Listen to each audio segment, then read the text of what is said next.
1248. París. En el corazón de la ciudad, en la Ile de la Cité, se eleva hacia el cielo una construcción como ninguna vista antes. No es una fortaleza imponente ni una majestuosa catedral con sus muros macizos. Es un cofre de piedra casi ingrávido, cuyos muros parecen no ser de piedra, sino de luz. Miles de fragmentos de vidrio de colores, rubí, zafiro, esmeralda, unidos por finos travesaños de plomo como una telaraña, y en un día soleado, el interior de la capilla estalla en un fuego místico, convirtiendo el aire en un tembloroso espejismo de historias del Antiguo y Nuevo Testamento. Es la Sainte-Chapelle, la Santa Capilla, pero ella es solo un relicario, un joyero precioso. El tesoro principal se guarda en su interior, en su ábside, en un arca ricamente decorada. Allí, sobre un cojín de terciopelo carmesí, yace ella. La corona de espinas, no una copia, no un símbolo, sino la auténtica, como creen millones, corona que fue colocada en la cabeza de Cristo por los soldados de Poncio Pilato. Su camino a París fue largo y sinuoso. Antaño la mayor reliquia de Constantinopla, fue empeñada por el último y empobrecido emperador del Imperio Latino a mercaderes venecianos por un puñado de ducados de oro, y entonces en el escenario de la historia apareció un hombre para quien esta corona era más valiosa que todos los tesoros del mundo. El rey de Francia, Luis IX. No se limitó a comprar la reliquia por una suma fabulosa que superaba los ingresos anuales de todo el reino. Cuando la corona llegó a las fronteras de Francia, el rey, despojándose de todas las insignias de su rango, quitándose la corona, el manto e incluso el calzado, salió al encuentro de la procesión. Descalzo, con la simple túnica de un pecador arrepentido junto a su hermano, tomó sobre sus hombros las andas con el arca y la llevó durante muchos kilómetros hasta el mismo París. El rey, el monarca más poderoso del mundo cristiano, se convirtió en el humilde portador de la reliquia de su Dios. Esta imagen, el rey descalzo portando la corona de espinas, se convirtió en la clave para comprender a una de las figuras más complejas, contradictorias y emblemáticas de la Edad Media europea. Un hombre que combinaba la más profunda piedad personal con una voluntad de estado de hierro. Un monarca que impartía justicia a sus súbditos, sentado bajo un roble en el bosque de Vincennes, y que condujo a 2 enormes ejércitos a las arenas de África en nombre de la cruz. Un guerrero que sufrió una aplastante derrota y cayó prisionero, pero no fue quebrado. Un reformador cuyas leyes definieron la fisonomía de Francia durante siglos, y un fanático que persiguió sin piedad a los disidentes. Esta es la historia de cómo un niño, que ascendió al trono en un reino desgarrado por las luchas intestinas bajo la tutela de una madre autoritaria y extranjera, se convirtió en una leyenda viva, en el árbitro de los destinos de toda Europa. La historia de Luis IX, a quien ya en vida llamaban el gobernante ideal y a quien después de su muerte la Iglesia proclamó santo. ¿Pero fue un santo en el trono una bendición para su reino? ¿Y qué precio pagaron Francia y el propio Luis por su anhelo de construir el reino de Dios en la tierra? Nos adentramos en el siglo XIII, en la era de las catedrales góticas y las cruzadas, para encontrar las respuestas. Antes de que en el castillo de Poissy se oiga el primer llanto del niño destinado a convertirse en San Luis, debemos examinar la herencia que le esperaba. La Francia de principios del siglo XIII es una tierra de contrastes, un país cosido a retazos, donde el poder real, como un árbol joven, apenas comenzaba a echar raíces profundas, abriéndose paso a través del suelo pedregoso de la anarquía feudal. Era un reino aún ebrio de grandes hazañas, pero que ya presentía nuevas tormentas. El principal arquitecto de la Francia a la que llegaría Luis IX fue su abuelo, Felipe II, quien pasó a la historia con el apodo de Augusto. Fue un monarca pragmático, un político astuto y un guerrero tenaz e implacable que reinó durante casi 43 años. Cuando Felipe ascendió al trono en 1180, el rey de Francia era más un primus inter pares que un señor absoluto. Su dominio personal, es decir, las tierras que gobernaba directamente, era una pequeña isla alrededor de París y Orleans, rodeada por todos lados por los dominios de vasallos poderosos y a menudo hostiles. El más temible de estos vasallos era el rey de Inglaterra de la dinastía Plantagenet.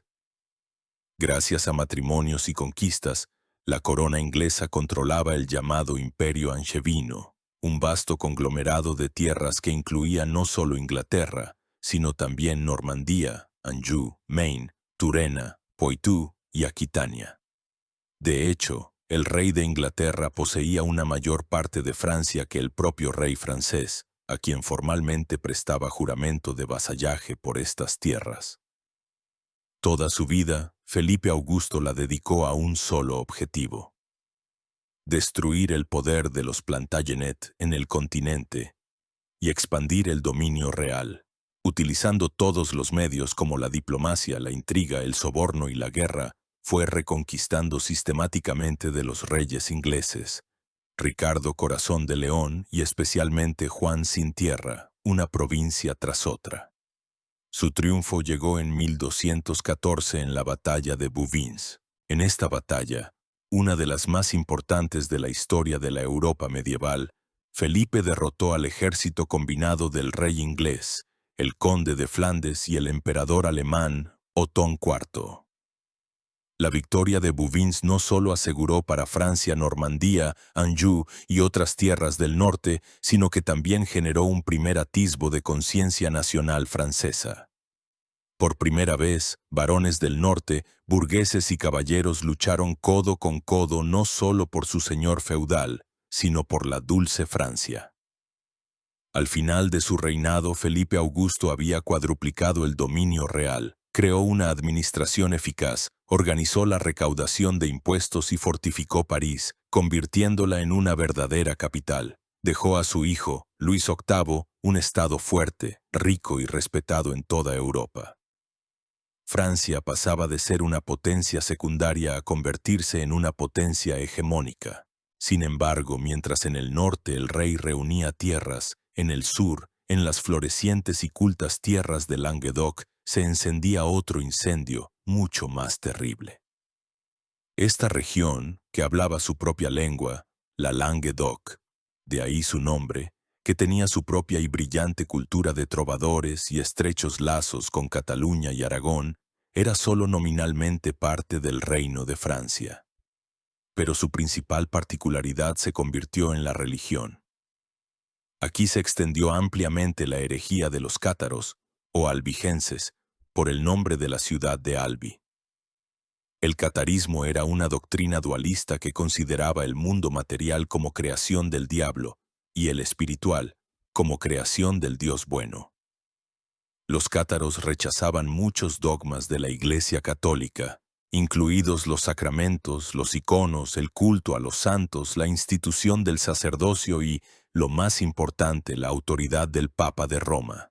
Para Roma, era una amenaza mortal, un tumor canceroso en el cuerpo del mundo cristiano que debía ser extirpado con hierro candente. En 1209, el Papa Inocencio III proclamó una cruzada contra los albigenses. A la llamada acudieron miles de caballeros del norte de Francia, movidos no tanto por el fervor religioso como por la sed de botín y tierras. Así comenzaron las guerras albigenses, una masacre de 20 años que se distinguió por una crueldad monstruosa. Los cruzados, bajo el liderazgo de Simón de Montfort, masacraron ciudades enteras sin perdonar a mujeres ni a niños. Se hizo famosa la frase del legado papal Arnaldo Amalrico, pronunciada, según la tradición, durante el asalto a Béziers: «Matadlos a todos, Dios reconocerá a los suyos». La corona francesa se mantuvo al margen durante mucho tiempo, observando cómo los varones del norte debilitaban a los poderosos condes de Tolosa y a otros señores del sur. Solo en la última etapa entró en la guerra el futuro padre de Luis IX, Luis VIII. Su campaña en Languedoc en 1226, aunque no condujo a una victoria final, preparó el terreno para la anexión de estas ricas tierras al dominio real. Así pues, Luis IX estaba destinado a nacer en un reino que se encontraba en un proceso de centralización dolorosa pero necesaria. En el norte, esta centralización se llevó a cabo bajo la bandera de la lucha contra un enemigo externo, Inglaterra. En el sur, bajo la bandera de la lucha contra un enemigo interno, la herejía.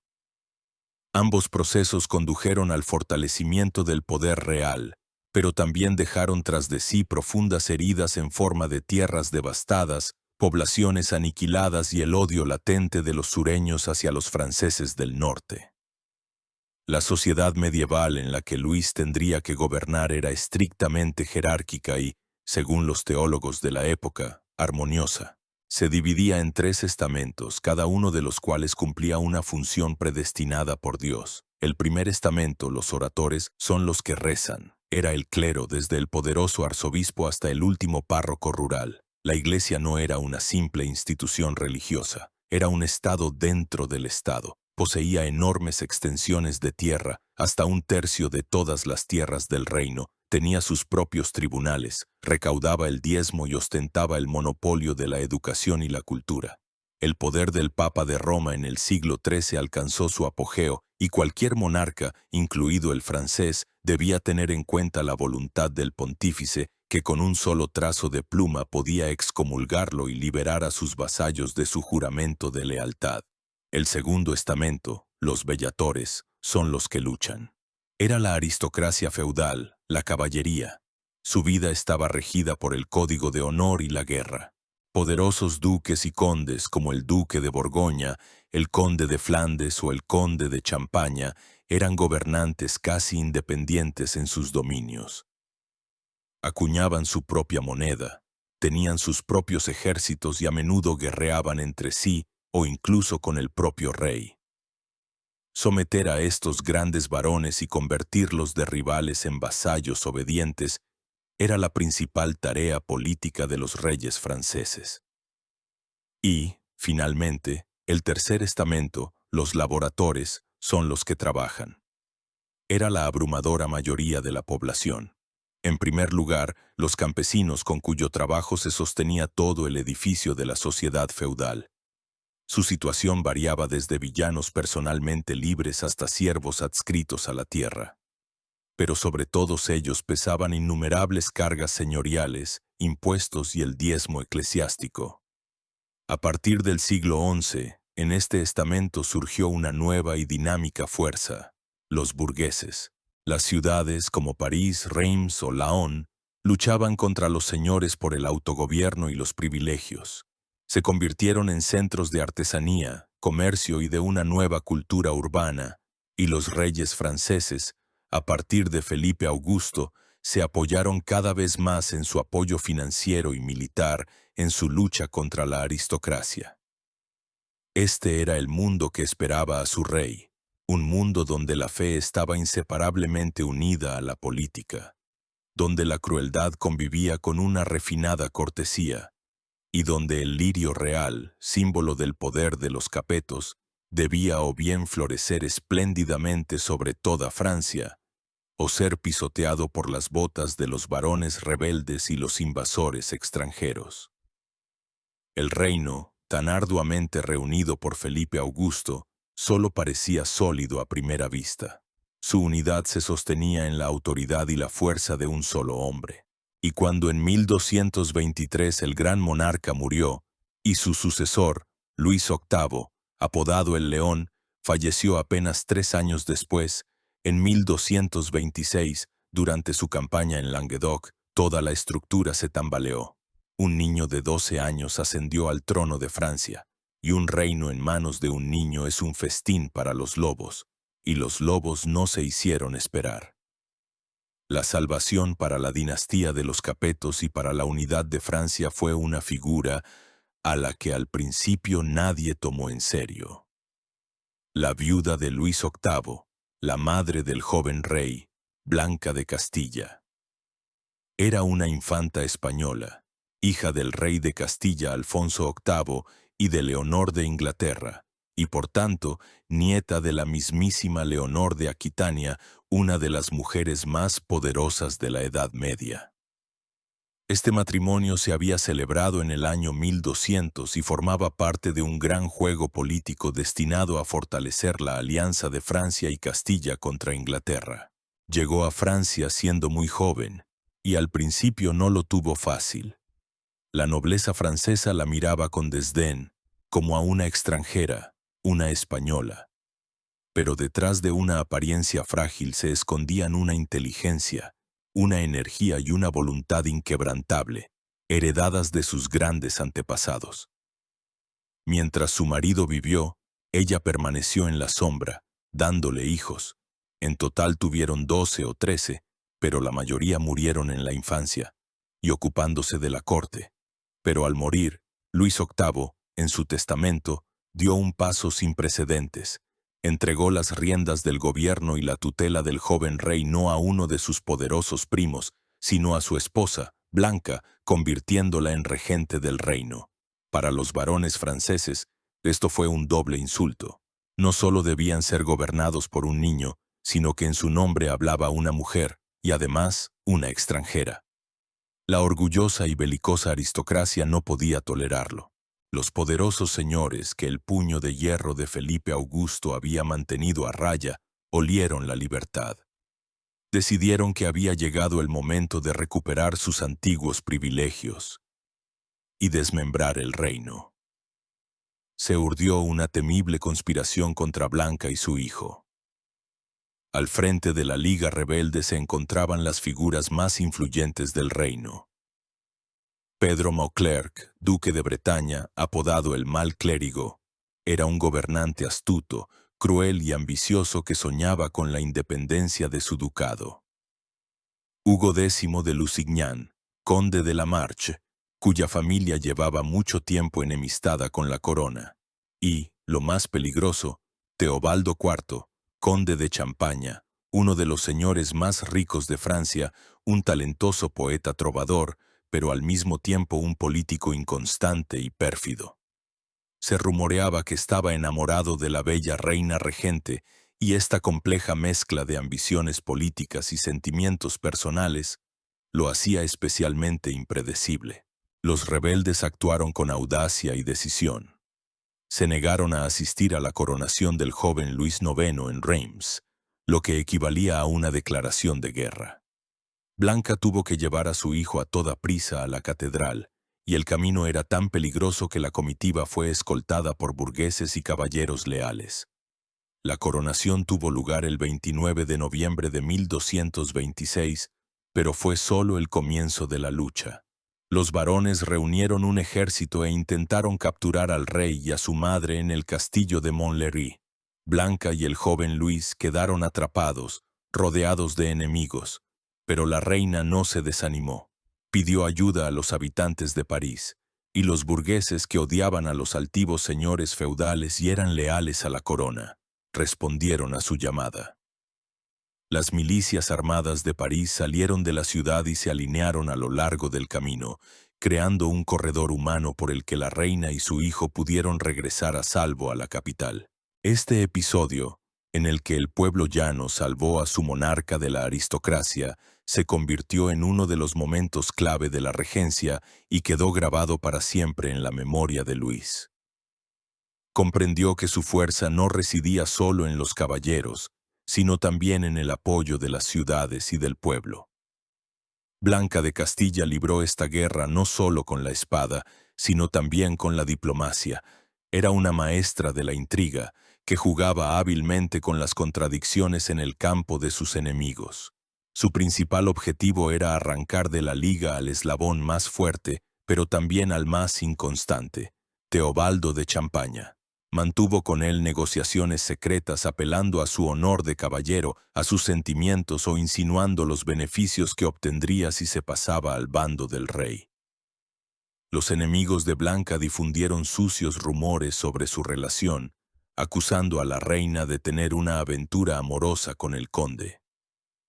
Pero Blanca ignoró las calumnias, avanzando tenazmente hacia su objetivo, y lo consiguió. En 1227, Teobaldo de Champaña abandonó la Liga de los Rebeldes y firmó la paz con la reina. Fue un golpe demoledor para la conspiración. Privados del apoyo del poderoso conde de Champaña, los demás rebeldes quedaron desconcertados. Blanca, por el contrario, pasó a la ofensiva. El ejército real, a menudo conducido en campaña por el joven Luis para que los soldados vieran a su rey, se dirigió a Bretaña. Pedro Mauclerc, viendo la desesperanza de su situación y sin recibir la ayuda prometida del rey inglés Enrique III, se vio obligado a someterse. Uno por uno, los varones rebeldes prestaron juramento de lealtad. Para 1234, cuando Luis cumplió 20 años y fue declarado mayor de edad, la rebelión fue sofocada definitivamente.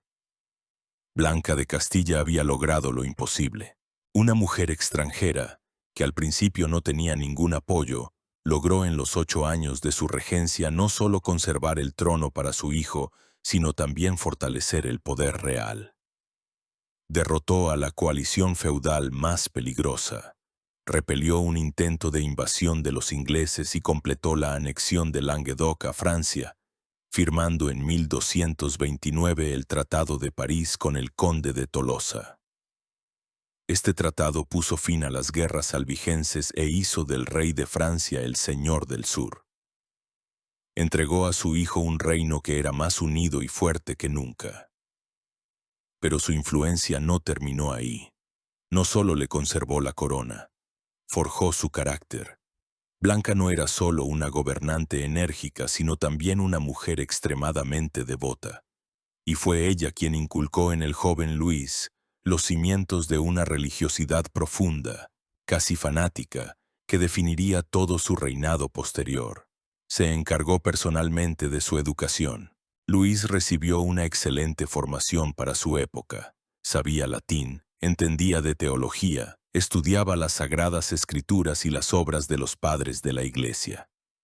Pero la principal asignatura era la educación del alma. Desde la más tierna infancia, Blanca le inculcó la idea de que él no era un simple gobernante, sino un ungido de Dios, responsable ante el Altísimo de las almas de sus súbditos.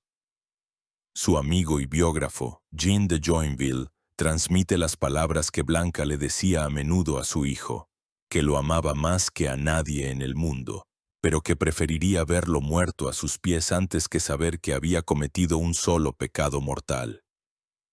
Esta educación formó en Luis una visión del mundo única para un monarca. Creía sinceramente que el principal objetivo de su vida no era aumentar las riquezas ni la gloria militar, sino la salvación de su alma y de las almas de las personas a su cargo. Cada uno de sus pasos políticos, cada ley, cada decisión se mediría a partir de entonces con este objetivo supremo. Se esforzaría por gobernar no solo como un rey, sino como un santo. Y este anhelo transformaría la Francia del siglo XIII en el reino cristiano más poderoso. Pero también lo conduciría a él y a su ejército a la catástrofe en las orillas del Nilo. Cuando en 1234 Luis IX fue declarado oficialmente mayor de edad, la regencia de Blanca de Castilla terminó formalmente. Francia obtuvo un rey con plenos poderes. Sin embargo, la sombra de la poderosa reina madre seguiría cerniéndose sobre el trono durante mucho tiempo, y al joven monarca le correspondería no solo aprender a gobernar el Estado, sino también a construir unas relaciones complejas dentro de su propia familia, donde se entrelazaban el amor, el deber, los celos y las ambiciones políticas. Fue en estos años cuando se formó definitivamente la imagen del rey que pasaría a la historia. La imagen de un asceta devoto, un marido y padre amoroso, y al mismo tiempo un gobernante firme y decidido. El primer paso de Luis como gobernante independiente fue su matrimonio. Y aquí, como en todo, la palabra decisiva la tuvo Blanca de Castilla. Su elección recayó en Margarita, la hija mayor de Ramón Berenguer V, conde de Provenza. Esta elección fue dictada por puro cálculo político. Provenza, aunque formalmente no formaba parte del Reino de Francia, ya que era parte del Sacro Imperio Romano Germánico, ocupaba una posición estratégica clave, controlando las rutas de Francia a Italia y la salida al mar Mediterráneo. El matrimonio con la heredera del conde debía vincular firmemente esta rica y culta región a la esfera de influencia francesa. El 27 de mayo de 1234, Margarita de Provenza, de 13 años, se casó con Luis IX, de 20, en la catedral de la ciudad de Sens. La joven reina era famosa por su belleza, inteligencia y elegancia. Creció en la refinada corte provenzal, célebre por sus poetas y su cultura cortés. Parecía ser todo lo contrario a su marido, estricto, reservado y absorto en pensamientos sobre Dios. A pesar del trasfondo político, el matrimonio resultó ser sorprendentemente exitoso y feliz. Luis, a pesar de su educación ascética, amó sinceramente a su joven esposa. Entre ellos surgió un profundo afecto que mantuvieron durante toda su vida. Eran casi inseparables. El rey, para disgusto de su madre, le gustaba pasar tiempo en las habitaciones de su esposa, conversando con ella y escuchándola leer. Tuvieron 11 hijos, y Luis fue un padre solícito y amoroso, que se ocupaba personalmente de su crianza y educación. Sin embargo, esta felicidad familiar se vio empañada por una circunstancia: los celos de Blanca de Castilla. Habiendo entregado a su hijo las riendas del gobierno, no tenía intención de cederle su lugar en su corazón. Autoritativa y acostumbrada a controlarlo todo, veía en su joven nuera a una peligrosa rival. Blanca creía que Margarita distraía al rey de sus deberes estatales y religiosos. Comenzó una larga confrontación entre las dos reinas. Blanca hizo todo lo posible por limitar la influencia de Margarita y separarla de su marido. Intervenía constantemente en su vida privada, criticaba los atuendos y el comportamiento de la joven reina y trataba de impedir que estuvieran a solas. Joinville cuenta cómo Blanca echaba a Margarita de las habitaciones de Luis cuando éste estaba enfermo, y cómo el rey y la reina tenían que encontrarse en secreto en las escaleras del palacio para hablar, mientras los sirvientes vigilaban, listos para avisar de la llegada de la reina madre. La culminación de este conflicto fue un episodio durante un parto difícil de Margarita. Cuando la joven reina estaba al borde de la muerte, Blanca entró en su habitación, tomó a Luis de la mano y le dijo que se fuera, que no tenía nada que hacer allí. La desdichada Margarita, creyendo que la separaban de su marido para siempre, gritó: «¡Ay, ni en vida ni en muerte me dejaréis ver a mi señor!», y perdió el conocimiento. Solo entonces Blanca cedió. Luis se encontró en una situación dificilísima, dividido entre el deber filial y el amor por su esposa. Respetaba y amaba profundamente a su madre, comprendiendo que se lo debía todo, pero al mismo tiempo sufría por su tiranía. Esta lucha forjó su carácter, enseñándole la paciencia y el arte de encontrar compromisos. Solo después de la muerte de Blanca de Castilla en 1252, cuando Luis se encontraba en la cruzada, Margarita pudo finalmente respirar libremente y ocupar el lugar que le correspondía como reina de Francia, no solo de título, sino también de influencia. La piedad, inculcada en Luis por su madre, se profundizó con los años, convirtiéndose en un sistema bien pensado de devoción personal que asombraba a sus contemporáneos. Su estilo de vida contrastaba fuertemente con el lujo y la disolución de la mayoría de las cortes feudales. Luis llevaba una vida casi monacal, observaba estrictamente todos los ayunos, y los viernes se abstenía por completo de comer. Vestía ropas sencillas y modestas de tonos oscuros, evitando la seda, las pieles y los colores vivos que le correspondían por su estatus. Bajo sus vestiduras reales, a menudo llevaba un cilicio, una camisa áspera de crin de caballo que le causaba una incomodidad constante y le recordaba los sufrimientos de Cristo. Por las noches a menudo se levantaba para rezar y a veces practicaba la autoflagelación, ordenando a su confesor que lo azotara con un látigo. Pero su piedad no era egoísta, dirigida únicamente a la salvación de su propia alma. Se traducía en un amor activo por el prójimo, en primer lugar, por los pobres y desamparados. Cada día, en el Palacio Real, se ponían mesas para decenas de mendigos. Luis a menudo les servía él mismo en la mesa, ofreciéndoles comida y bebida. No desdeñaba lavar personalmente los pies de los pobres, imitando a Cristo, y besar las manos de los leprosos. Fundó hospitales, orfanatos y hogares para mujeres caídas. Una de sus iniciativas más famosas fue la fundación en París del Hospicio para Ciegos de los 15 Vincs, que literalmente significa 15-20, diseñado para 300 personas. Este hospital existe todavía hoy. Tal comportamiento causaba perplejidad e incluso burlas entre muchos cortesanos. Consideraban que el rey menoscababa su dignidad. Pero Luis era inflexible. Veía en cada mendigo y enfermo la imagen de Cristo sufriente y consideraba su deber servirlos. Esta caridad activa le granjeó una reputación de santo a los ojos del pueblo llano, que veía en él no solo a un señor temible, sino también a un intercesor misericordioso. Sin embargo, el joven rey tenía que ser no solo un santo, sino también un guerrero. El período de su gobierno personal comenzó con nuevos desafíos. En 1241 se rebeló contra él su propio vasallo, el siempre inquieto Hugo de Lusignan, conde de la Marche. Lo incitaba su ambiciosa esposa, Isabel de Angulema, viuda del rey inglés Juan sin Tierra, que se sentía ofendida por tener que prestar juramento al hermano de Luis, Alfonso de Poitiers. A la rebelión se unió inmediatamente el antiguo enemigo de Francia, el rey de Inglaterra Enrique III, que soñaba con una revancha por las derrotas de su padre y con la recuperación de Normandía y Anjou. El ejército inglés desembarcó en el continente. Parecía que a Francia le esperaba una nueva gran guerra. Fue en este momento cuando Luis se manifestó por primera vez en toda su plenitud como comandante y gobernante decidido. No esperó a que los enemigos unieran sus fuerzas. Reuniendo un ejército, se dirigió rápidamente al sur, a Poitou. El 21 de julio de 1242, junto al puente sobre el río Charente, cerca del castillo de Taillebourg, tuvo lugar la batalla decisiva.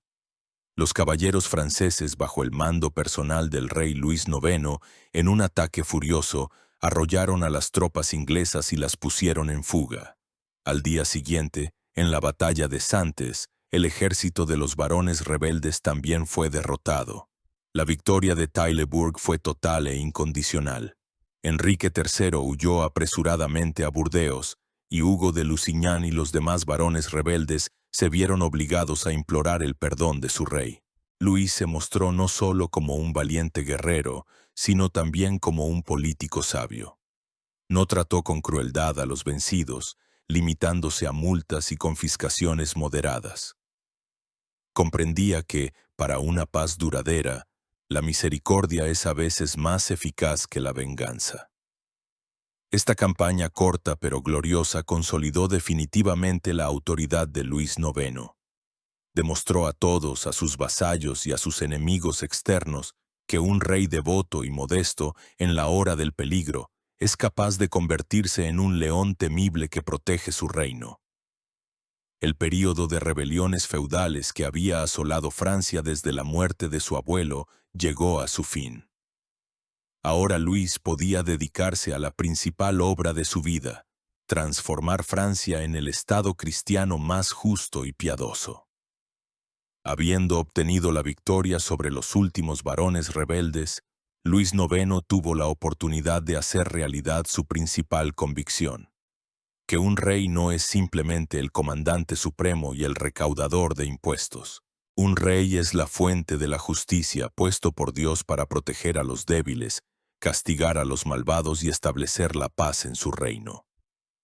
La era de su reinado se convirtió en una época de reformas legales sin precedentes que sentaron las bases del sistema judicial francés durante siglos y crearon la legendaria imagen del rey juez, que imparte justicia a cualquiera de sus súbditos bajo la sombra de un roble.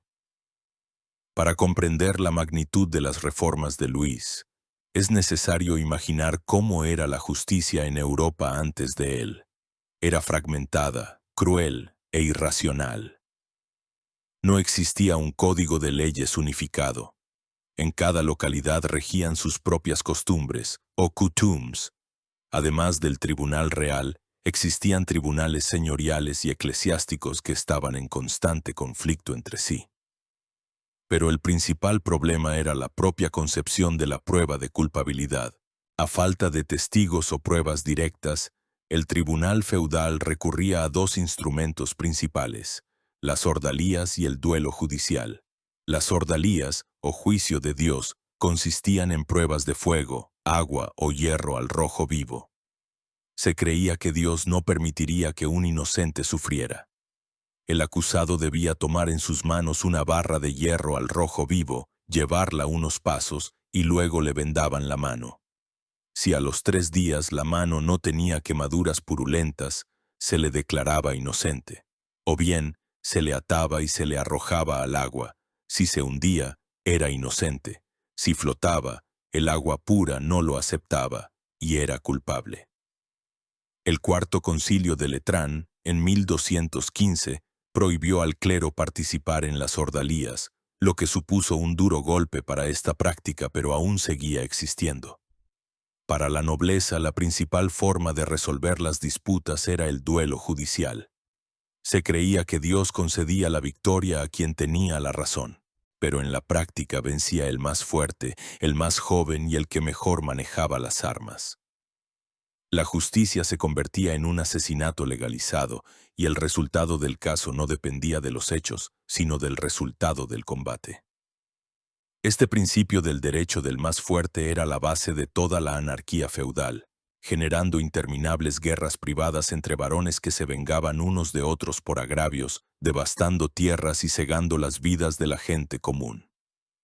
Luis IX, con su agudizado sentido de la justicia y su visión cristiana del mundo, veía en estas prácticas una manifestación de barbarie y pecado.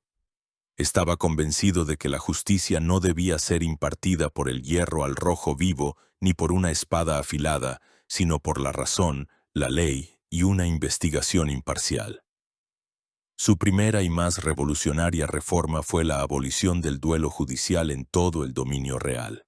Mediante un edicto de 1258, decretó que a partir de entonces todas las disputas debían resolverse no mediante el combate, sino mediante la presentación de pruebas, como documentos escritos y testimonios de testigos. En lugar del duelo se introdujo el procedimiento de apelación a un tribunal superior, hasta el propio rey. No fue un simple acto jurídico técnico, fue un cambio de civilización. Luis rompía la base misma de la mentalidad feudal. Reemplazaba el derecho de la fuerza por la fuerza del derecho. Naturalmente, esta reforma encontró una feroz resistencia por parte de la aristocracia, para quien el duelo era una parte inseparable de su honor y sus privilegios. Uno de los varones, a quien el rey prohibió resolver una disputa mediante el combate, exclamó: «No estoy de acuerdo con que mis disputas se resuelvan según las leyes inventadas por unos picapleitos». Pero Luis fue inflexible. Poco a poco, paso a paso, el nuevo sistema comenzó a arraigar. Para que el nuevo sistema funcionara, se necesitaban instituciones profesionales, y Luis las creó. Del antiguo Consejo Real, o Curia Regis, que era una asamblea amorfa de la nobleza, separó una cámara judicial especial. Esta institución, que se reunía en el Palacio Real de la Ile de la Cité, recibió el nombre de Parlamento del francés parler, que significa hablar, discutir. No era todavía un parlamento en el sentido moderno de la palabra, sino el Tribunal Supremo del Reino. Estaba integrado no solo por nobles señores, sino también por juristas profesionales, expertos en derecho romano y canónico, a quienes se llamaba legistas. Fueron ellos, hombres de origen no noble pero cultos y leales a la corona, quienes se convirtieron en el principal apoyo de Luis en sus reformas. El Parlamento de París se convirtió en la más alta instancia de apelación, a la que podía recurrir cualquier súbdito que no estuviera de acuerdo con la decisión de un tribunal local o señorial. Esto asestó otro golpe al poder judicial de los señores feudales y fortaleció la autoridad del rey. Pero Luis fue aún más lejos. Quería saber cómo gobernaban sus funcionarios, los bailíos y senescales, en las provincias. ¿Abusaban de su poder? ¿Oprimían al pueblo? Para ello, creó una institución única, los enquêteurs, es decir, los investigadores. Eran comisionados especiales, generalmente de las órdenes mendicantes franciscanos y dominicos, que gozaban de una alta autoridad moral. Recorrían todo el reino y realizaban investigaciones públicas. Cualquier persona, desde un simple campesino hasta un rico burgués, podía presentarse y presentar una queja contra las acciones de la administración real. Los investigadores recogían estas quejas, las verificaban y enviaban un informe al rey. Basándose en estos informes, los funcionarios culpables eran destituidos, castigados y a las víctimas se les resarcía el daño. Este sistema no tenía precedentes en la Europa medieval. El rey creaba voluntariamente un mecanismo de control sobre sus propios representantes. Demostraba que su ley era la misma para todos y que ni siquiera sus siervos podían estar por encima de la justicia. El símbolo más brillante de la justicia de Luis IX fue la imagen inmortalizada por su amigo Joinville. El memorialista escribe que a menudo, en verano, después de la misa, el rey iba al bosque de Vincennes, se sentaba bajo un roble, apoyándose en él, y ordenaba a todos que se sentaran a su alrededor. Y todos los que tenían algún asunto podían acercarse y hablar con él sin ninguna interferencia de alguaciles ni de nadie más. Y él mismo les preguntaba, ¿hay alguien aquí que tenga un pleito? Y los que lo tenían se levantaban. Y entonces él decía, guarden silencio todos y despacharemos los casos uno por uno. Y escuchaba a cada uno y dictaba una sentencia justa. Esta imagen, un rey accesible para el más humilde de sus súbditos, impartiendo justicia no en los suntuosos salones del palacio, sino al aire libre bajo la sombra de un simple roble, se convirtió en la quinta esencia de su reinado. Por supuesto, era más bien una imagen idealizada. El rey no podía atender personalmente todos los pleitos de su reino de millones de habitantes. Para eso había creado el Parlamento y otras instituciones. Pero esta escena era importante como símbolo, como una declaración de principios. Demostraba que la fuente de toda justicia en el reino era el propio monarca, y que su tribunal estaba abierto a todos. Las reformas de Luis IX tuvieron consecuencias colosales. No solo fortalecieron el poder real y debilitaron la anarquía feudal, sino que también inculcaron en el pueblo francés un profundo respeto por la ley y la fe en un Estado justo, personificado por el rey. Francia se transformaba de un conglomerado de señoríos feudales en un Estado de derecho centralizado. Pero esta justicia tenía también su reverso oscuro. La justicia, en la concepción de un rey piadoso del siglo XIII, era inseparable de la defensa de la verdadera fe, y esta defensa adoptó a veces las formas más crueles. El anhelo de Luis IX por establecer un orden justo y agradable a Dios en su reino tuvo también otro lado, mucho más sombrío. Para el hombre medieval, y en particular para un monarca tan profundamente creyente como Luis, la justicia era inseparable de la fidelidad a la única religión verdadera, el cristianismo católico. Cualquier desviación de los dogmas de la Iglesia, cualquier disidencia, se percibía no como un simple error, sino como un pecado mortal, un crimen de Estado, una plaga capaz de condenar las almas de todo el pueblo. Y en la lucha contra esta plaga, el Santo Rey estaba dispuesto a emplear los métodos más severos e implacables. Su reinado se convirtió en una época de durísimas persecuciones contra herejes, judíos y todos aquellos que no encajaban en su modelo de una sociedad cristiana ideal. Las guerras albigenses que habían devastado el sur de Francia terminaron formalmente durante la regencia de Blanca de Castilla. Pero la herejía cátara no fue aniquilada. Pasó a la clandestinidad. Los seguidores de esta doctrina se escondían en los bosques y montañas, predicando en secreto y encontrando apoyo en la población local, que odiaba a los conquistadores franceses y al clero católico. Para Luis IX, la mera existencia de la herejía en su reino era una ofensa intolerable a Dios. Vio su misión en arrancar de raíz esta mala hierba. Para ello, apoyó activamente un nuevo y terrible instrumento de la justicia eclesiástica: la Inquisición. La Santa Inquisición fue creada por la sede papal precisamente para combatir la herejía. Sus investigadores, en su mayoría monjes dominicos, recibieron poderes extraordinarios. No estaban sujetos a los procedimientos judiciales ordinarios.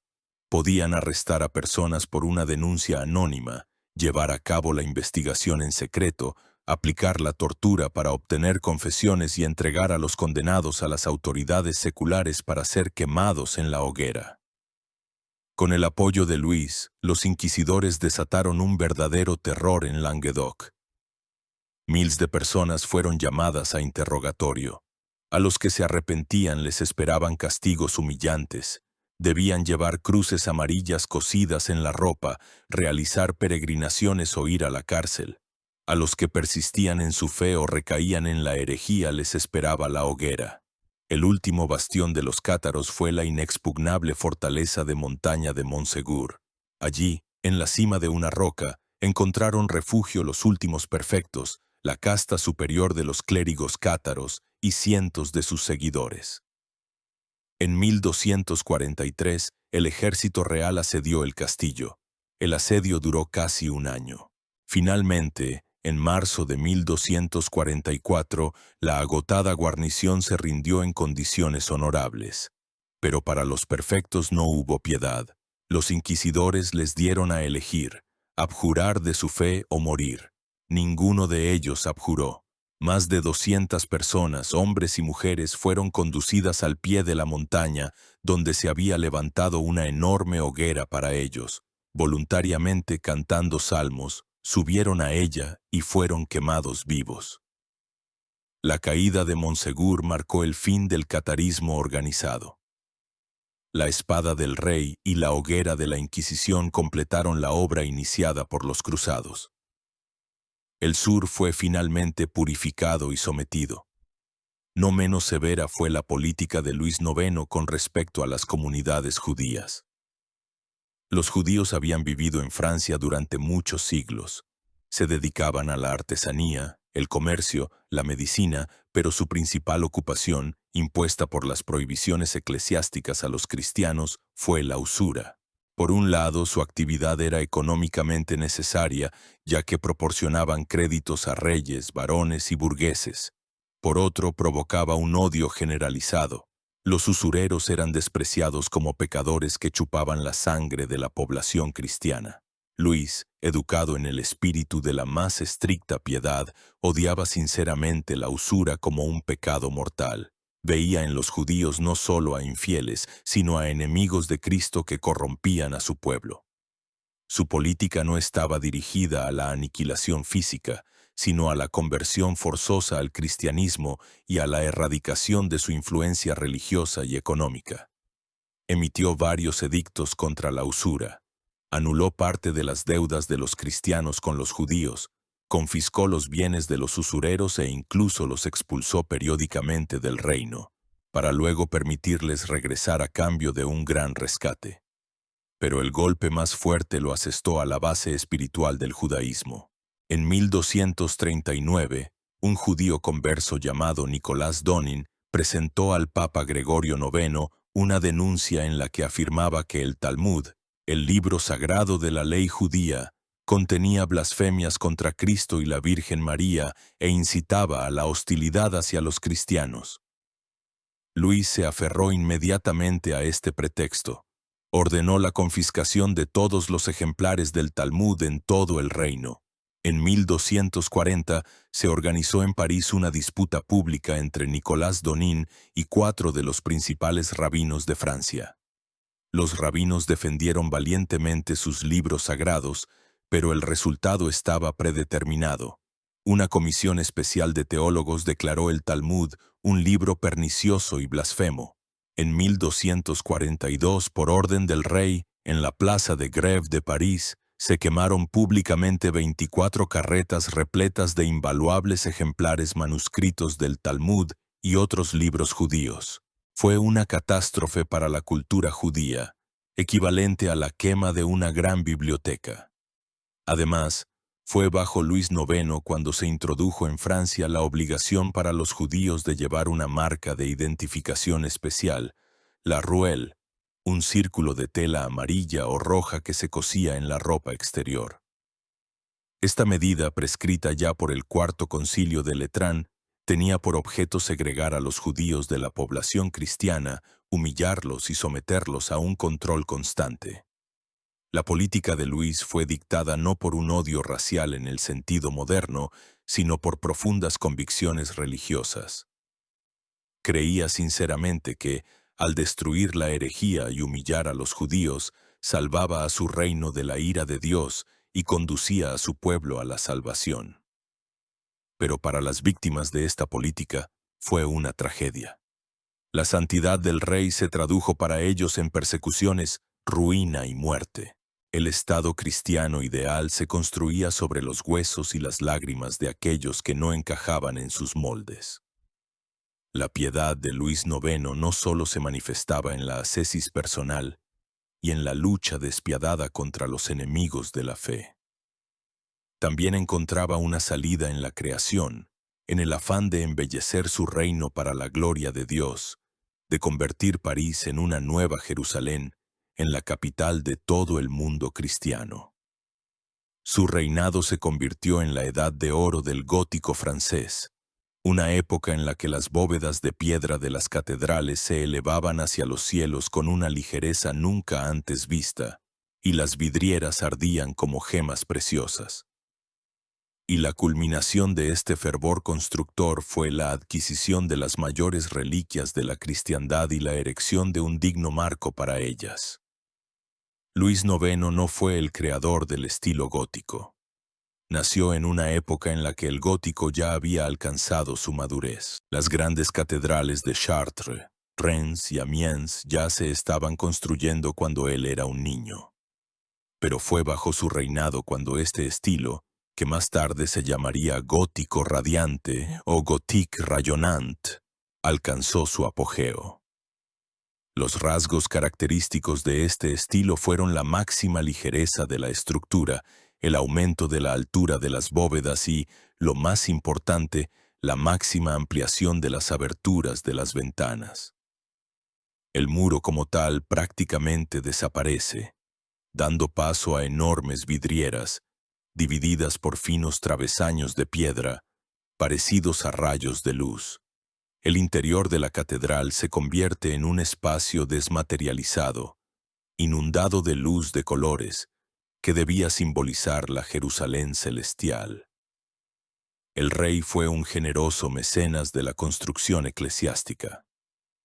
Destinó enormes fondos para la finalización de las catedrales de Notre Dame en París, de Reims, donde se coronaban los reyes de Francia, y de Amiens.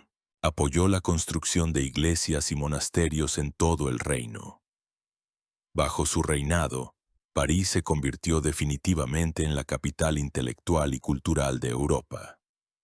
La Universidad de París, la Sorbona, se convirtió en el principal centro de pensamiento teológico, a donde acudían estudiantes y profesores de todo el mundo cristiano.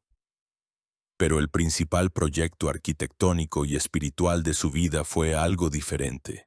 No una enorme catedral, sino una pequeña pero preciosa capilla, construida para albergar una reliquia que, en opinión de Luis, lo elevaba por encima de todos los monarcas de la tierra. La historia de la adquisición de la corona de espinas es un verdadero thriller político y financiero. En 1204, los caballeros de la Cuarta Cruzada, en lugar de luchar contra los musulmanes, capturaron y saquearon la Constantinopla cristiana, la capital del Imperio bizantino. Sobre sus ruinas crearon su efímero estado, el Imperio Latino. Para la década de 1230, este imperio se encontraba en un estado de completa decadencia.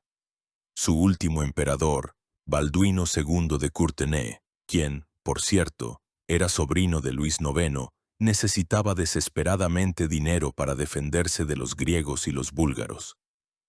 Su último patrimonio eran las sagradas reliquias guardadas durante siglos en los palacios de los basileus bizantinos. La principal de ellas era la corona de espinas. En 1237, Balduino empeñó la corona a ricos mercaderes venecianos a cambio de un gran préstamo, pero comprendió que no podría rescatarla, y entonces se dirigió al monarca más poderoso y devoto de Europa, su primo, el rey de Francia. Para Luis IX, esta era una oportunidad única. La posesión de tal reliquia convertía a París en el centro espiritual de la cristiandad y al rey francés en el verdadero defensor de la fe. Aceptó de inmediato. Las negociaciones fueron complicadas. No solo había que llegar a un acuerdo con Balduino, sino también saldar la deuda con los venecianos, que no querían dejar escapar tal tesoro. Finalmente se cerró el trato. La suma pagada por Luis fue astronómica, 135.000 libras. A modo de comparación, la construcción de toda la Sainte-Chapelle costó 40.000 libras, y los ingresos anuales del reino en esa época eran de unas 240.000. El rey gastó más de la mitad del presupuesto anual del país en la adquisición de una sola reliquia. En 1239, la corona abandonó Venecia y fue transportada por mar a Italia, y desde allí a las fronteras de Francia. Y aquí tuvo lugar la famosa escena descrita en el prólogo. El rey Luis y su hermano Roberto de Artois, descalzos y vestidos con simples túnicas, recibieron la reliquia y la llevaron sobre sus hombros hasta París. Fue un acto de la más profunda humildad y, al mismo tiempo, del más grande triunfo. En los 2 años siguientes, Luis adquirió de Balduino otras reliquias de la Pasión de Cristo, como un fragmento de la Vera Cruz, la lanza de Longinos, la esponja y otros objetos.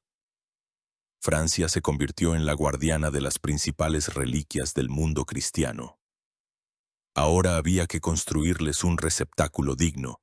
Para albergar las reliquias, Luis decidió construir no una iglesia separada, sino una capilla palatina, que estaría directamente conectada con su residencia en la Ile de la Cité.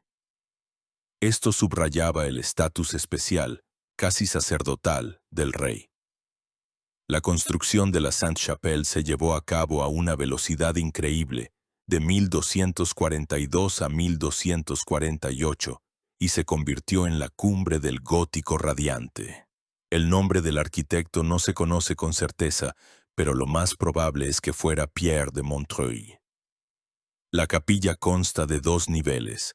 La capilla inferior, más modesta, estaba destinada a los cortesanos y sirvientes.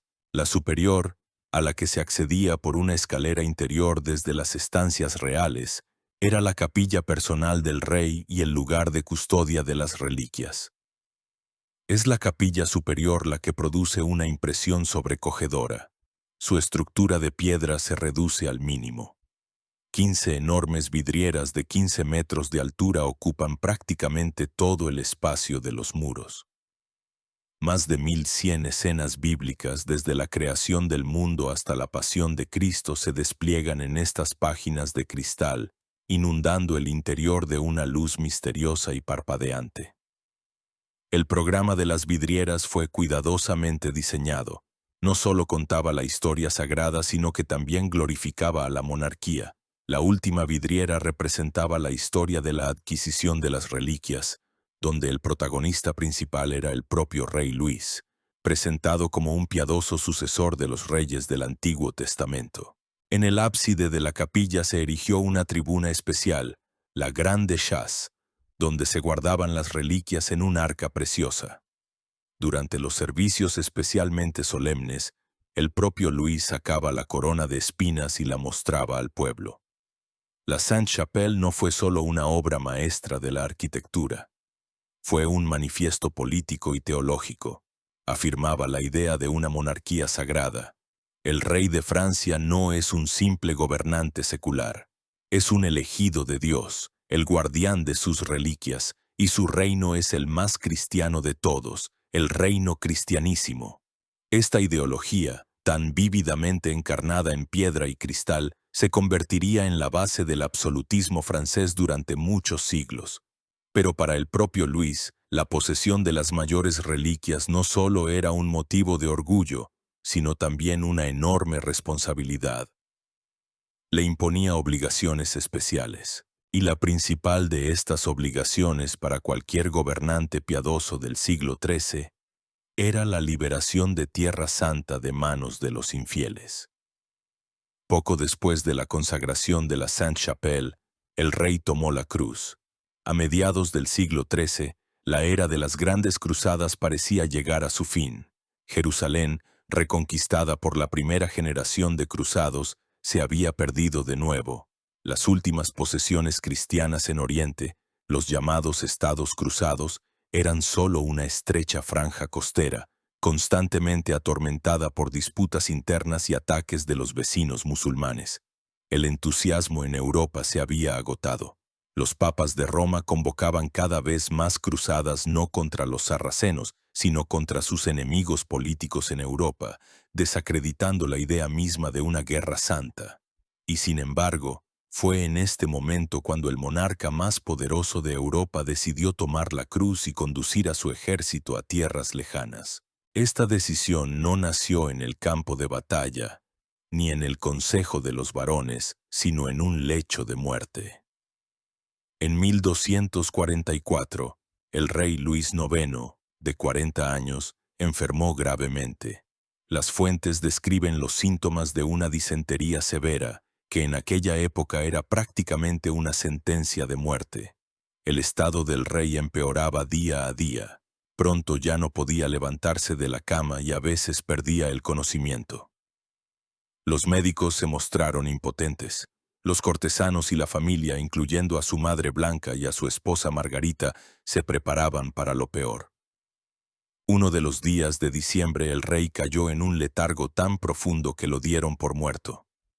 Una de las damas de la corte ya iba a cubrirle el rostro con un sudario, pero otra la detuvo, diciendo que todavía respiraba. En ese momento, según cuentan los cronistas, Luis recobró el conocimiento. Apenas podía hablar y su primera petición fue que le dieran la cruz. El obispo de París, que se encontraba junto a su lecho, cumplió su voluntad y le colocó un crucifijo en el pecho. El rey lo besó y pronunció un voto, que si el Señor le conservaba la vida, iría en cruzada para liberar el Santo Sepulcro. La reacción de la corte fue ambigua. Blanca de Castilla y otros consejeros se horrorizaron. Consideraban que el voto había sido hecho en un delirio, en un estado de enajenación. Una cruzada significaba gastos monstruosos, una larga ausencia del rey, un riesgo para su vida y para la estabilidad del reino. Cuando Luis se recuperó por completo, todos juntos, madre, esposa, obispos y varones, le suplicaron que renunciara a su voto, convenciéndole de que el Papa de Roma lo liberaría fácilmente de ese juramento. Pero Luis fue inflexible. Los reunió a todos y les dijo: «Afirmáis que no estaba en mi sano juicio cuando hice el voto. Pues bien, os devuelvo esta cruz». Con estas palabras, se quitó la insignia de cruzado que llevaba cosida en la ropa y se la entregó al obispo. Y luego, para asombro de todos, añadió: «Ahora, amigos míos, no hay duda de que estoy en mi sano juicio y en plena posesión de mis facultades, y exijo que me devolváis mi cruz inmediatamente, pues aquel que todo lo sabe, ve que no probaré bocado hasta que la vuelva a llevar». Después de esto, todos comprendieron que era imposible disuadir al rey. Su decisión era definitiva. Luis IX abordó la organización de la cruzada no como un fanático exaltado, sino como un anfitrión metódico y diligente. Comprendía que los fracasos de las cruzadas anteriores se debían en gran medida a una mala preparación. Su cruzada debía ser ejemplar. La preparación duró casi 4 años y se convirtió en un asunto de Estado. La primera tarea fue asegurar la paz dentro del reino. Luis recorrió personalmente todos los territorios en disputa, resolviendo los conflictos entre sus vasallos. Firmó tratados de paz con todos sus vecinos para asegurar Francia durante su ausencia. Confió de nuevo el gobierno del Estado a su madre, Blanca de Castilla, otorgándole los más amplios poderes. La segunda y más difícil tarea fue la financiación. Una cruzada costaba una cantidad de dinero colosal. Luis utilizó todas las fuentes disponibles, invirtió en la empresa todos los ingresos de su dominio durante varios años. Obtuvo del Papa el permiso para recaudar un impuesto especial sobre las posesiones eclesiásticas, el llamado diezmo de cruzada. Tomó préstamos de las ciudades y de los caballeros templarios, que en esa época eran los mayores banqueros de Europa. El coste total de la expedición, según las estimaciones de los historiadores, superó el 1,5 millones de libras, una suma 6 veces superior a los ingresos anuales de la corona. La tercera tarea fue la logística. Había que reunir y armar un ejército enorme. Según diferentes estimaciones, contaba con entre 15,000 y 25,000 hombres, incluyendo unos 3,000 caballeros. Era el núcleo de la aristocracia francesa, los mejores guerreros del reino. Junto con el rey, tomaron la cruz sus hermanos, Roberto de Artois, Alfonso de Poitiers y Carlos de Anjou. Había que proveer a este ejército de alimentos, forraje, máquinas de asedio y, lo más importante, transporte. Para transportar tal masa de hombres y caballos a través del Mediterráneo se necesitaba una flota enorme. Luis firmó contratos con las repúblicas marítimas, Génova y Marsella, para la construcción y el flete de barcos de transporte. Pero esto no fue suficiente. El rey tomó la decisión estratégica de que Francia debía tener su propio puerto en el mar Mediterráneo. Especialmente para las necesidades de la cruzada, en la costa desierta de Languedoc, entre pantanos y salinas, se fundó la ciudad-puerto de Aigues-Mortes, que significa aguas muertas. En pocos años, se erigieron allí potentes murallas, torres, se cavaron canales y se construyeron astilleros y almacenes. Aigues-Mortes se convirtió en la base principal y el punto de reunión de todo el ejército cruzado. El objetivo estratégico de la cruzada no fue Jerusalén, sino Egipto. La experiencia de las décadas anteriores había demostrado que la llave de Tierra Santa estaba en el Cairo. Egipto, gobernado por la dinastía de los ayubíes, es decir, los herederos de Saladino, era la potencia musulmana más rica y fuerte de la región.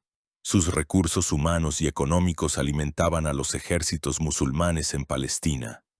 La estrategia de los cruzados consistía en asestar un golpe en el corazón del poder enemigo, capturar el delta del Nilo, tomar el control de las ricas ciudades egipcias como Damieta y Alejandría, y luego cambiarlas por Jerusalén y otros territorios en Tierra Santa. Esta estrategia ya había sido probada durante la Quinta Cruzada, y, aunque terminó en fracaso, el plan seguía considerándose el más razonable. El 25 de agosto de 1248. Tras una solemne ceremonia en la abadía de Saint-Denis, donde recibió de manos del legado papal la oriflama, el estandarte sagrado de los reyes de Francia, Luis IX llegó a Aigues-Mortes. Miles de barcos, adornados con escudos y estandartes, estaban anclados en la rada. Decenas de miles de guerreros, desde los más grandes duques hasta los simples soldados de infantería, llenaban la ciudad y sus alrededores. Todo estaba listo. El rey cruzado, cumpliendo su voto, conducía al ejército más poderoso que Francia había presentado jamás al encuentro de su destino. Partía en campaña como el caballero cristiano ideal, el defensor de la fe, un nuevo Carlomagno. Pero ni él ni sus guerreros imaginaban la pesadilla que les esperaba en las pantanosas orillas del Nilo. La enorme flota que zarpó de Aigues Mortes era un espectáculo majestuoso, la encarnación del poder y las esperanzas del mundo cristiano. Tras una escala intermedia en Chipre, donde el ejército pasó el invierno y se reabasteció en la primavera de 1249, los cruzados pusieron rumbo a Egipto. Les esperaban las arenas, las enfermedades y un enemigo que luchaba por su tierra y su fe. La séptima cruzada, que comenzó de forma tan brillante, estaba destinada a convertirse en una de las páginas más trágicas de la historia del movimiento cruzado. A principios de junio de 1249, la flota cruzada alcanzó la costa egipcia y apareció frente a Damieta, un puerto clave en el delta del Nilo que ya había sido tomado una vez por los participantes de la Quinta Cruzada. La guarnición musulmana estaba preparada para la defensa. En la orilla les esperaban formaciones de caballería e infantería sarracenas. Luis IX, sin esperar a que desembarcara todo el ejército, decidió atacar de inmediato. Fue uno de los primeros en saltar de la barcaza de desembarco al agua, que le llegaba hasta los hombros. Con su armadura de caballero completa, con el escudo al cuello y la lanza en la mano, se lanzó hacia la orilla al frente de sus caballeros. Los franceses, enardecidos por el ejemplo de su rey, se abalanzaron sobre las tropas egipcias. Tras un breve pero feroz combate, los musulmanes, que no esperaban un ataque tan rápido y audaz, vacilaron y se retiraron a la ciudad. Y entonces ocurrió algo inesperado. Esa misma noche, cundió el pánico en la guarnición de Damieta. El emir Fakhr al-Din, que comandaba la defensa, decidió que la resistencia era inútil y dio la orden de abandonar la ciudad sin luchar. Por la noche, las tropas musulmanas abandonaron Damieta, dejando intactas tanto las potentes fortificaciones como los ricos almacenes de alimentos y armas. En la mañana del 6 de junio de 1249, los cruzados, que se preparaban para un duro asalto, descubrieron con asombro que la ciudad estaba vacía. La toma de Damieta, que a los participantes de la Quinta Cruzada les había costado 1 año y medio, a Luis IX le costó un solo día y prácticamente sin pérdidas. Fue una victoria aplastante. En Europa, la noticia de la caída de Damieta provocó un júbilo general. Parecía que el éxito de toda la campaña estaba asegurado. Pero esta fácil victoria les jugó una mala pasada a los cruzados. Generó un exceso de confianza y fue la causa de un retraso fatal. Después de la toma de Damieta, el ejército cruzado se enfrentó a una elección. ¿Qué hacer a continuación? Una parte de los comandantes proponía atacar y capturar de inmediato Alejandría, el principal puerto de Egipto. Otros aconsejaban permanecer en Damieta y esperar refuerzos. Luis, sin embargo, apoyado por su impetuoso hermano Roberto de Artois, tomó la decisión más arriesgada. Marchar directamente sobre El Cairo, la capital del sultanato, para asestar un golpe decisivo en el corazón del enemigo. Sin embargo, era imposible ponerse en marcha de inmediato. Comenzaba la crecida anual del Nilo. El gran río se desbordaba, convirtiendo todo el delta en un enorme pantano, intransitable para la caballería pesada. El ejército se vio obligado a permanecer en Damieta durante 5 meses enteros, esperando a que las aguas bajaran. Este retraso resultó fatal. Durante este tiempo, los egipcios lograron recuperarse del primer shock. El sultán As-Salih Ayyub, aunque estaba mortalmente enfermo, logró reunir un nuevo ejército y fortificar la ciudad de Al-Mansura, que significa la victoriosa, que se encontraba en el camino a El Cairo.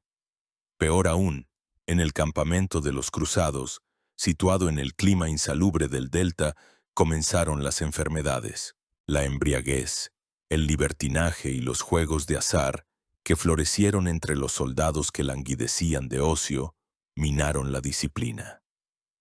La fácil victoria se convirtió en una larga y agotadora espera que diezmó al ejército incluso antes de que comenzara la campaña decisiva. Finalmente, a finales de noviembre de 1249, cuando el Nilo volvió a su cauce, el ejército cruzado partió de Damieta, lenta y trabajosamente combatiendo contra las partidas de guerrilleros sarracenos, avanzaron hacia el sur. Pronto llegaron a Al-Mansura. La ciudad estaba protegida no solo por murallas, sino también por un ancho brazo del Nilo. Para cruzar, era necesario construir un dique bajo el constante bombardeo de las máquinas de asedio sarracenas que lanzaban sobre el campamento cruzado fuego griego, una mezcla incendiaria que no se podía apagar con agua. En este momento crítico, uno de los beduinos locales, a cambio de una gran suma de dinero, indicó a los cruzados un vado para cruzar el río. Luis decidió utilizarlo para un ataque por sorpresa. Ordenó a la vanguardia, bajo el mando de su hermano Roberto de Artois y los caballeros templarios, que cruzara el río, se afianzara en la otra orilla y esperara la llegada de las fuerzas principales.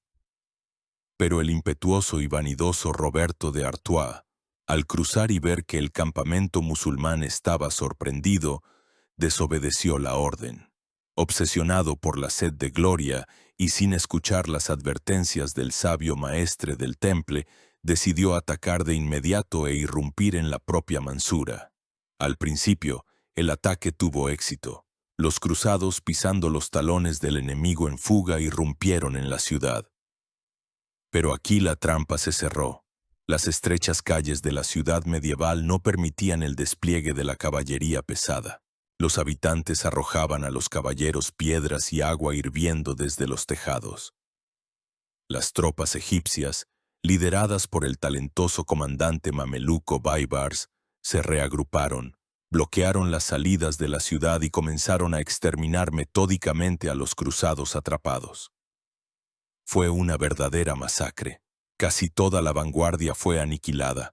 Murió el propio Roberto de Artois, cientos de los mejores caballeros de Francia y casi todos los templarios. Cuando Luis, con las fuerzas principales, cruzó el río, ya se encontró con multitudes de fugitivos enloquecidos de terror. El rey tuvo que entrar personalmente en combate para detener el contraataque sarraceno y salvar los restos de su ejército. La batalla de Mansura, que comenzó como un triunfo potencial, se convirtió en una aplastante derrota. Aunque los cruzados lograron mantener su campamento en la orilla enemiga, su situación se volvió desesperada. El ejército estaba atrapado, aislado de su base en Damieta. La flota egipcia bloqueó el Nilo, interrumpiendo el suministro de alimentos. En el campamento comenzó una terrible hambruna. A ello se sumó una epidemia, muy probablemente de escorbuto y tifus. Los soldados morían por cientos. Joinville, que él mismo estuvo a punto de morir, dejó descripciones espeluznantes de los sufrimientos. Hombres con las encías hinchadas y ennegrecidas, demacrados, cubiertos de úlceras. En abril de 1250, Luis, viendo que el ejército estaba al borde de la aniquilación total, dio la orden de retirada. Pero ya era demasiado tarde.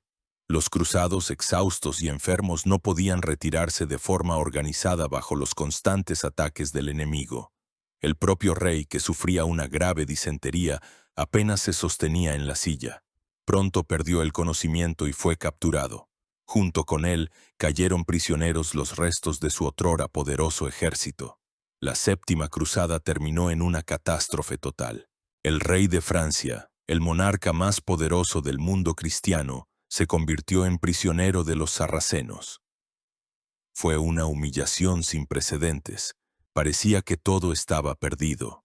Pero fue en ese momento, en lo más profundo de su caída, cuando Luis IX demostró la mayor fuerza de espíritu que asombró incluso a sus enemigos. La captura del rey fue la culminación de la catástrofe militar, pero al mismo tiempo el comienzo de una nueva y sorprendente etapa en la vida de Luis IX. Privado de su ejército y de su libertad, sufriendo una grave enfermedad, no cayó en la desesperación. Al contrario, fue en el cautiverio donde su autoridad moral y su fuerza de espíritu se manifestaron con un brillo sin precedentes.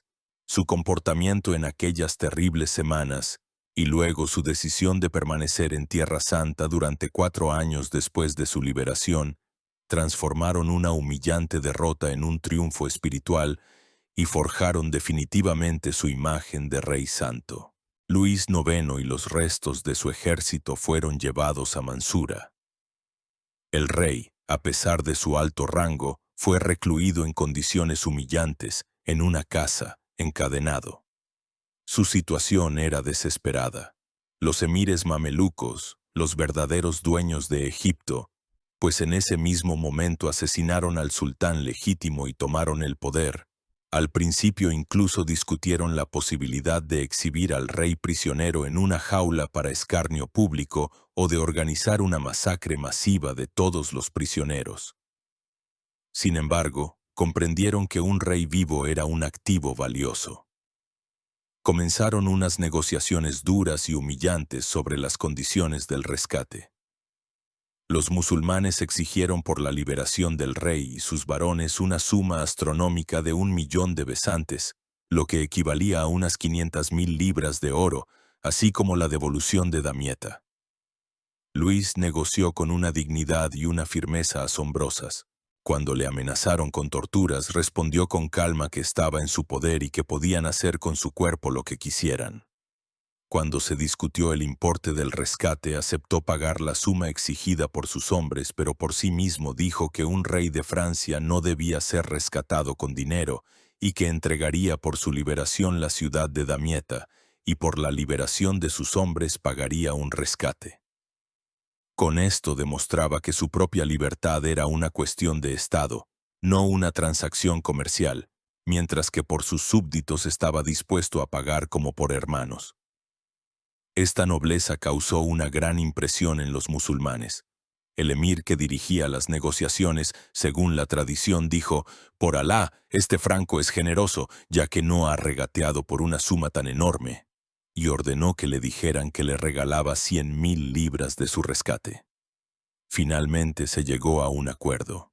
Los cruzados debían entregar Damietta y pagar la primera mitad del rescate, a saber, 400.000 libras. La garante del acuerdo fue la reina Margarita, que había permanecido en Damietta con una pequeña guarnición y que en ese mismo momento dio a luz a un hijo, al que llamó Juan Tristán, es decir, Juan Tristeza, en memoria de aquellos trágicos acontecimientos. En mayo de 1250 Luis IX fue liberado. Inmediatamente zarpó de Egipto, pero no hacia Francia. Se dirigió a Acre, la capital del reino de Jerusalén. Su ejército había sido aniquilado, su tesoro estaba vacío y él mismo estaba deshonrado por la derrota y el cautiverio. La mayoría de los varones, incluidos sus hermanos supervivientes, insistieron en un regreso inmediato a casa. Consideraban que su deber estaba cumplido y que la misión había fracasado. Pero Luis pensaba de otra manera. Convocó un consejo y anunció su decisión. Sentía una responsabilidad personal por los miles de prisioneros que aún permanecían en Egipto y por los que había que pagar la segunda parte del rescate. Consideraba que su deber como cruzado no estaba cumplido mientras no hubiera hecho todo lo posible por proteger los restos de las posesiones cristianas en Tierra Santa. Y, quizás lo más importante, no podía regresar a Francia derrotado. Debía expiar su vergüenza con obras de piedad y trabajos para la gloria de la cristiandad. Para asombro de todos, anunció que se quedaría en Tierra Santa por un tiempo indefinido. Envió a sus hermanos y a la mayor parte de la nobleza de vuelta a casa para que ayudaran a su madre a gobernar el reino. Él mismo, con un pequeño destacamento de caballeros leales, se quedó en Palestina, transformándose de un poderoso conquistador en un humilde peregrino y un infatigable constructor. Los 4 años siguientes, de 1250 a 1254, se convirtieron en uno de los períodos más extraordinarios de la vida de Luis. Ya no libró grandes guerras, pues simplemente no tenía fuerzas para ello. En cambio, se dedicó a 3 tareas principales. En primer lugar, se ocupó del rescate y la liberación de los prisioneros restantes. Recaudó metódicamente dinero, negoció y logró devolver a su patria a miles de sus soldados. En segundo lugar, se convirtió en el principal diplomático y gobernante de facto del Levante cristiano.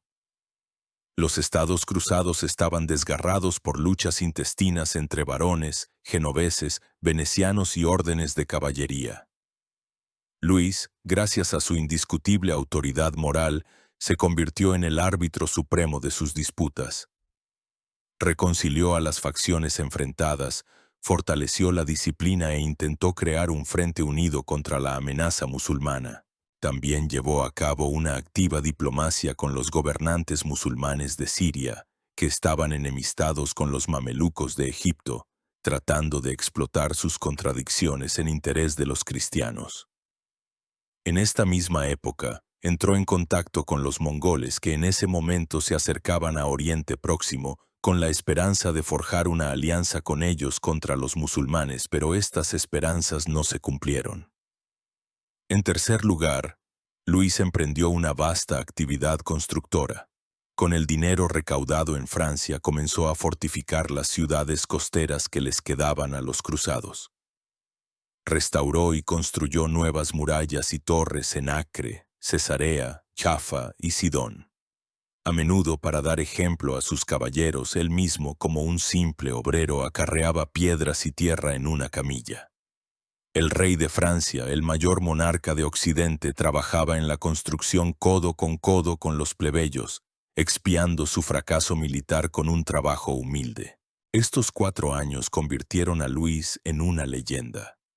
Su entereza, su piedad, su humildad y su infatigable actividad causaron una enorme impresión tanto en cristianos como en musulmanes. Devolvió el respeto al nombre de cruzado, que había sido socavado por la derrota. Solo en 1252 una terrible noticia le hizo pensar en regresar. De Francia llegó la noticia de la muerte de su madre, Blanca de Castilla, que durante todos esos años había gobernado sabiamente el reino. Luis sufrió profundamente esta pérdida. Comprendió que su deber ahora era volver con su pueblo y su trono. En la primavera de 1254, después de casi 6 años de ausencia, Luis IX subió a un barco en Acre y zarpó hacia Francia. No regresaba como un triunfador, pero regresaba como un hombre diferente, curtido por el sufrimiento, enriquecido por la experiencia y aún más convencido de su misión de servir a Dios y a la justicia.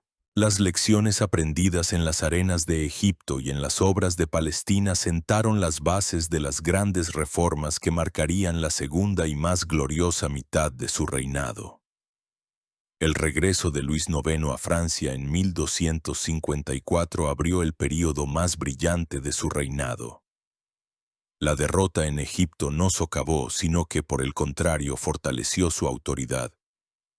El sufrimiento y el cautiverio lo convirtieron, a los ojos de sus contemporáneos, en un mártir, en un santo viviente. Su fama resonaba en toda Europa. Reyes, príncipes e incluso el Papa de Roma escuchaban su palabra. Apoyándose en esta indiscutible autoridad moral, Luis transformó a Francia no solo en el estado más fuerte, sino también en el más respetado del mundo cristiano, y él mismo se convirtió en el árbitro supremo de las disputas de las potencias europeas. Este período, que duró hasta su segunda cruzada, pasó a la historia como la Edad de Oro de San Luis. Al regresar a su patria, Luis estaba decidido a poner en práctica las lecciones que había aprendido de su derrota. Estaba profundamente convencido de que la catástrofe en Egipto había sido un castigo de Dios por los pecados de su reino y de él mismo. Y por lo tanto, para merecer el perdón y la misericordia de Dios, era necesario erradicar esos pecados y construir en Francia una sociedad verdaderamente justa y cristiana. Inmediatamente después de su regreso, promulgó un famoso acto legislativo conocido como la Gran Ordenanza de 1254. No se trataba de una simple serie de leyes, sino de todo un programa de purificación moral y administrativa del reino. La ordenanza estaba dirigida principalmente contra los abusos de los funcionarios reales, los bailíos y los senescales. La ley prohibía estrictamente que tomaran sobornos, regalos, compraran tierras en sus distritos, casaran a sus hijos con herederas locales, es decir, todo aquello que pudiera conducir a la corrupción y la injusticia.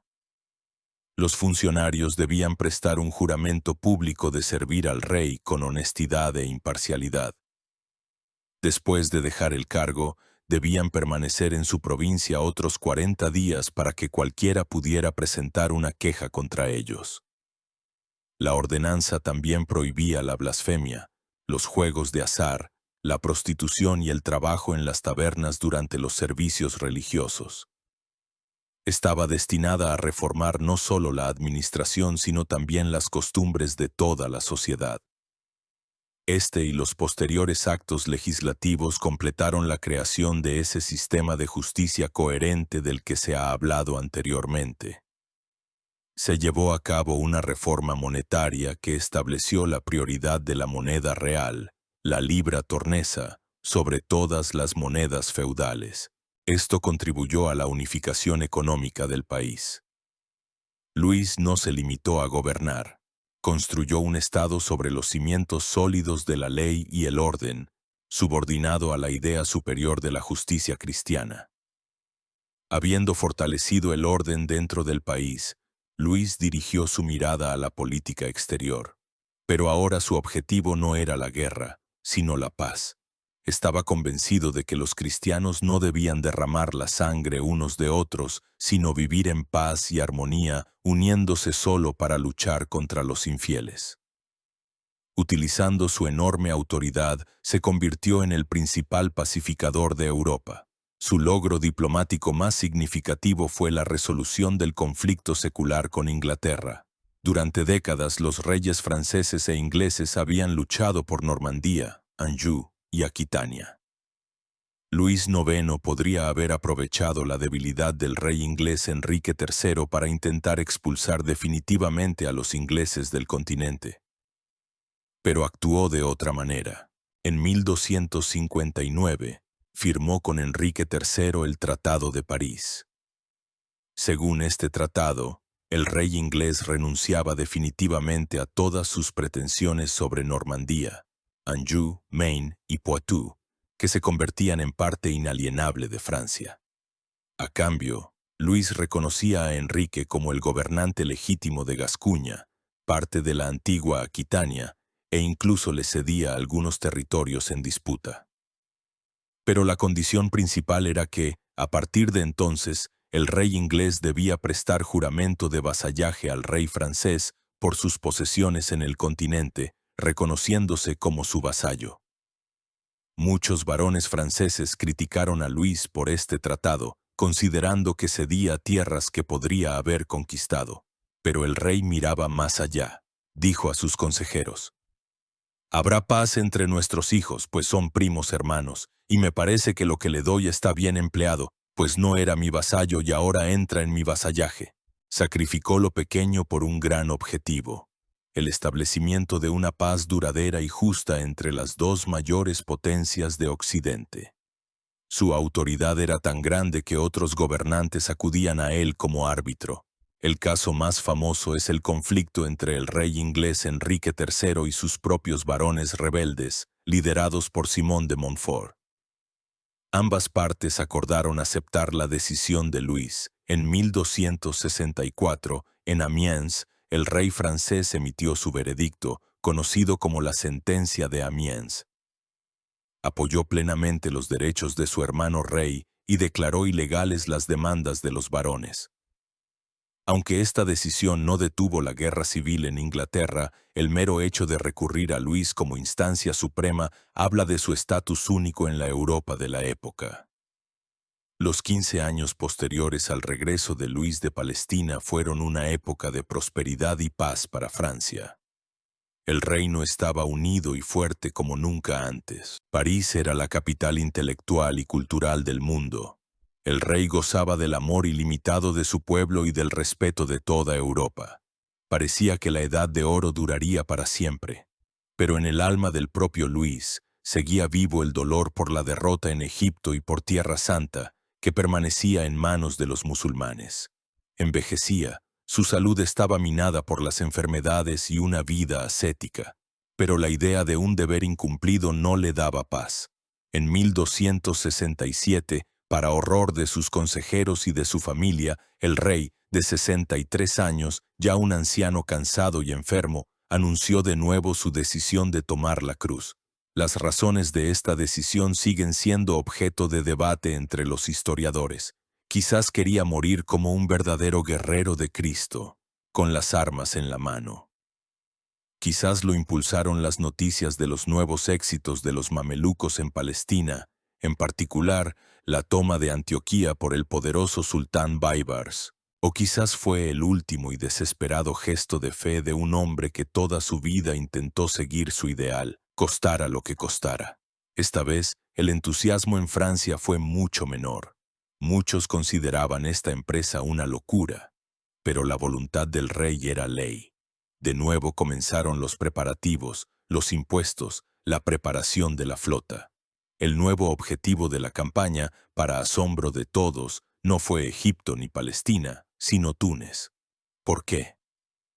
Probablemente Luis fue convencido por su ambicioso hermano Carlos de Anjou, que poco antes se había convertido en rey de Sicilia y estaba interesado en establecer su control sobre Túnez, su vecino más cercano. Quizás también había esperanzas ingenuas de que el emir de Túnez pudiera ser convertido al cristianismo. Sea como fuere, la decisión estaba tomada. En el verano de 1270, Luis IX, ya gravemente enfermo, se despidió por última vez de su reino y zarpó del mismo puerto de Aigues Mortes hacia su muerte. La Edad de Oro llegaba a su trágico final. La octava cruzada estuvo marcada desde el principio por el sello de la fatalidad. La dirigía un rey anciano y enfermo, cuyas fuerzas físicas estaban al límite. El ejército, reunido sin mucho entusiasmo, lo seguía más por un sentimiento de deber que por fe en la victoria, y el propio objetivo de la expedición Túnez parecía extraño e ilógico. Esta última aventura de Luis IX estaba destinada a ser su última peregrinación, el camino hacia la corona de mártir que, quizás, había buscado toda su vida. El 18 de julio de 1270, la flota francesa llegó a la costa de Túnez, cerca de las ruinas de la antigua Cartago. El desembarco se produjo sin resistencia. El emir de Túnez, Muhammad I al-Mustansir, a quien Luis esperaba ingenuamente convertir al cristianismo, naturalmente recibió a los cruzados como enemigos y se encerró en su capital, preparándose para la defensa. El ejército acampó en la abrasadora llanura africana, bajo el sol abrasador de julio. Inmediatamente comenzaron los problemas. En el campamento faltaba agua potable limpia. La falta de saneamiento y la enorme concentración de personas y animales en condiciones de calor extremo crearon las condiciones ideales para la propagación de enfermedades. Los cruzados esperaban la llegada del hermano de Luis, Carlos de Anjou, con su flota siciliana, para comenzar el asedio de Túnez. Pero el tiempo jugaba en su contra. Pronto estalló una epidemia en el campamento. Los historiadores todavía debaten sobre su naturaleza. Pudo haber sido fiebre tifoidea o disentería, o ambas a la vez. La enfermedad diezmaba a soldados y caballeros por cientos. El campamento se convirtió en un enorme hospital, lleno de los gemidos de los moribundos. La enfermedad no perdonó a la familia real. Uno de los primeros en enfermar y morir fue el joven hijo de Luis, Juan Tristán, el mismo que había nacido en Damieta durante la primera campaña. Pronto cayó enfermo el propio rey. Su organismo, debilitado por años de ayunos y enfermedades, no pudo resistir la infección. Luis comprendió que se estaba muriendo. Pasó sus últimos días en oración y dando instrucciones a su hijo mayor y heredero, el futuro Felipe III. Le dictó su famoso Enseignements, un testamento espiritual y político en el que exponía sus principales principios de gobierno. Exhortaba a su hijo a amar a Dios, a ser misericordioso con los pobres, justo en el juicio, a mantener la paz con los vecinos y a proteger a la Iglesia. El estado del rey empeoraba. En sus últimas horas ordenó que lo acostaran en el suelo, sobre un lecho de ceniza, en señal de extrema humildad ante la muerte. Repetía constantemente las palabras de un salmo: Señor, entraré en tu casa, me postraré ante tu santo templo.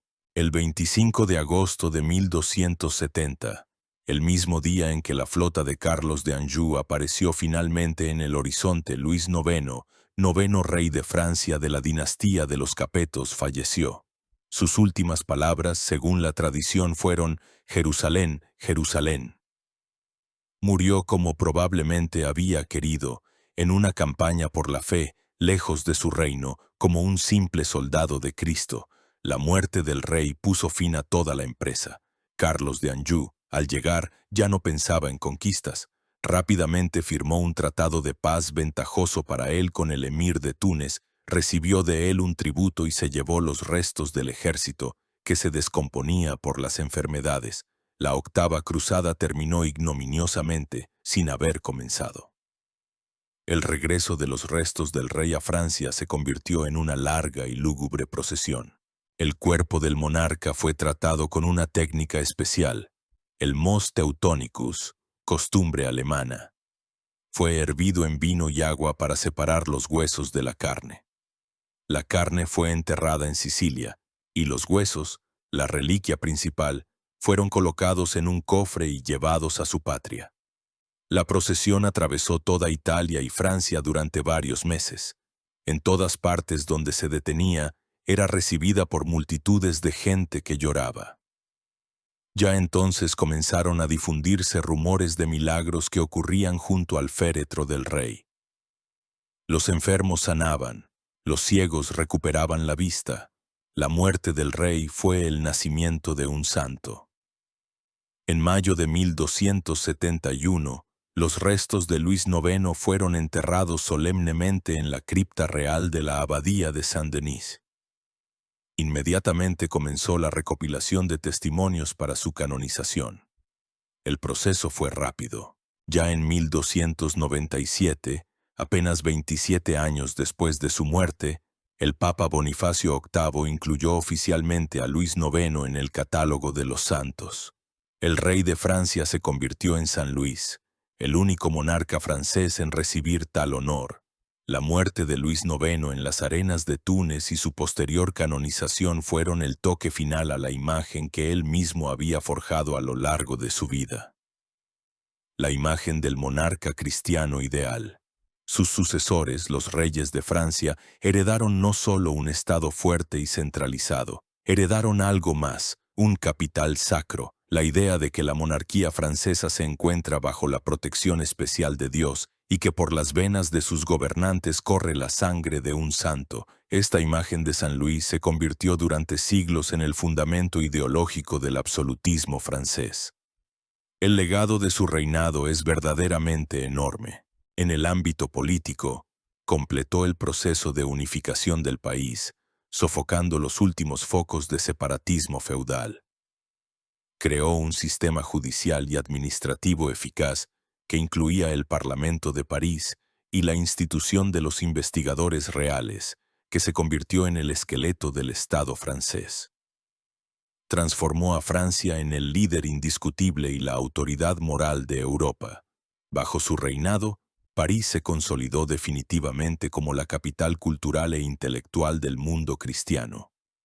A los ojos de su pueblo quedó como un rey protector, un juez accesible y justo, aquel monarca que impartía justicia bajo el roble de Vincennes.